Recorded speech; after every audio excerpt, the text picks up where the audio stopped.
ಆಮೇಲೆ ಈ fake news ಹಾವಳಿ ಜಾಸ್ತಿ ಆಗ್ಬಿಟ್ಟದೆ. ಈಗ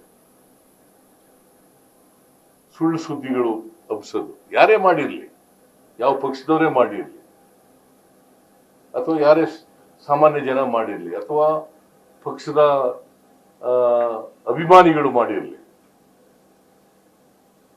ಈಗ ಜಾಸ್ತಿ ಆಗ್ಬಿಟ್ಟದೆ. ಸೋಷಿಯಲ್ ಮೀಡಿಯಾದಲ್ಲಿ ಜಾಸ್ತಿ ಆಗ್ಬಿಟ್ಟದೆ. ಈ ಫೇಕ್ ನ್ಯೂಸ್ ಅನ್ನ ಸಾಧ್ಯವಾದ ಅದನ್ನ ಹತ್ತಿಕ್ಕತಕ್ಕಂಥ ಪ್ರಯತ್ನ ಮಾಡದೆ ಹೋದ್ರೆ ಅದು ಸಮಾಜಕ್ಕೆ ಕಂಟಕ.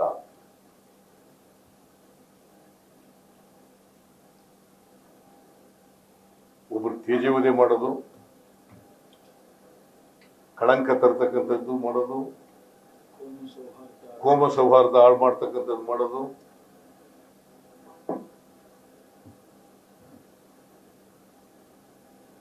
ಇದನ್ನ ಸೌಹಾರ್ದ ಹಾಳು ಮಾಡ್ತಕ್ಕಂಥ ಯಾರೇ ಮಾಡಲಿ ಅವ್ರ ಮೇಲೆ ಕಠಿಣವಾದಂತ ಕ್ರಮ ತಕ್ಕಂಥ.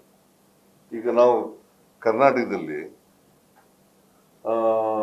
ಫ್ಯಾಕ್ಟ್ ಚೆಕ್ ಅಂತ ಮಾಡಿದ್ದೀವಿ, ಎಲ್ಲ ಜಿಲ್ಲೆಗಳಲ್ಲೂ ಮಾಡಿದ್ದೀವಿ.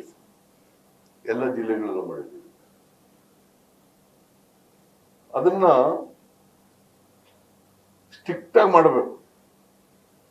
ಯಾರು ಫೇಕ್ ನ್ಯೂಸ್ ಅನ್ನ ಮಾಡ್ತಾರೆ, ಯಾರೇ ಆಗಿರ್ಲಿ, ಅವ್ರ ಮೇಲೆ ಕಠಿಣವಾದಂತ ಕ್ರಮ ತಗೊಳ್ಳೇಬೇಕು ಅಂತೇಳಿ ಹೇಳಿ.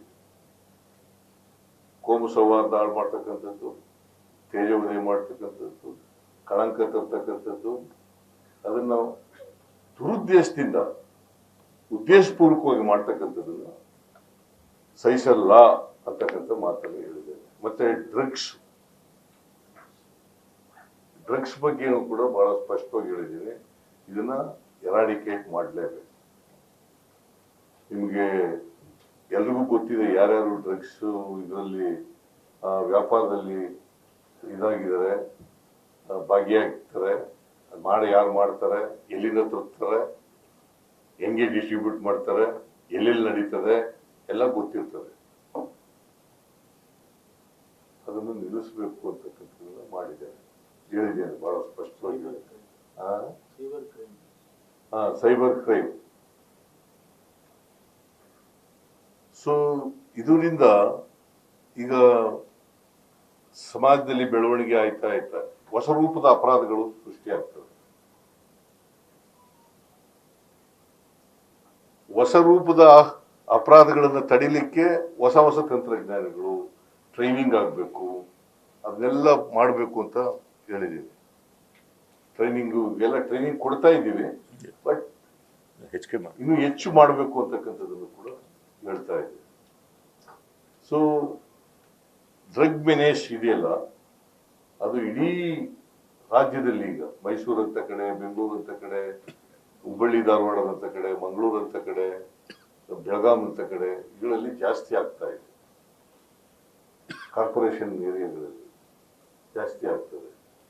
ಈಗ ನಾನು ಕೋಲಾರದಲ್ಲಿ ಮೊನ್ನೆ ಒಂದು 4-5-6 ತಿಂಗಳುಗಳಲ್ಲಿ ಮಕ್ಕಳು ಇದನ್ನ ಬ್ಯಾಗ್ನಲ್ಲಿ ಇಟ್ಕೊಂಡು ಹೋಗ್ತವೆ ಅಂತ ಕೇಳಿದೆ ನಾನು.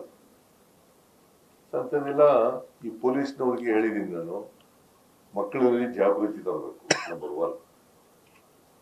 ನಂಬರ್ 2, ಯಾರ್ಯಾರು ಇದರಲ್ಲಿ ಈ ಅವ್ಯವಹಾರದಲ್ಲಿ ಭಾಗಿಯಾಗಿದ್ದಾರೆ ಅವ್ರ ಮೇಲೆ ಕಠಿಣವಾದಂತ ಕ್ರಮ ತಗೋಬೇಕು. ಎಲ್ಲಿಂದ ಬರ್ತದೆ, ಯಾರು ಡ್ರಗ್ಸ್ ಪೆಡ್ಲರ್ಗಳಿರ್ತಾರೆ, ಆಮೇಲೆ ಅದನ್ನ ಎಲ್ಲಿ ಉಪಯೋಗಿಸ್ತಾರೆ. ಈಗ ಯಾರೋ ಹೇಳ್ತಾ ಇದ್ರು, ಈಗ ನಾವೀಗ ಮಾಡಿದೀವಿ ಸರ್, ಜೂನ್ ನಲ್ಲಿ 5 lakh ಸ್ಟೂಡೆಂಟ್ಸ್ ಟ್ಯಾಬ್ಲೆಟ್ಗಳು, ಚಾಕ್ಲೇಟ್ಗಳನ್ನ ಫ್ರೀಯಾಗಿ ಕೊಟ್ಬಿಡೋದು ಸ್ವಲ್ಪ ದಿನ, ಆಮೇಲೆ ದುಡ್ಡು ವಸೂಲು ಮಾಡೋದು, ಇಂಥವೆಲ್ಲ ನಡೀತಾ ಇರ್ತವೆ. ನ್ಯೂಸ್ ಫಸ್ಟ್, ನಿರ್ಭೀತಿಯಿಂದ ನಿಮ್ಮ ಪರವಾಗಿ.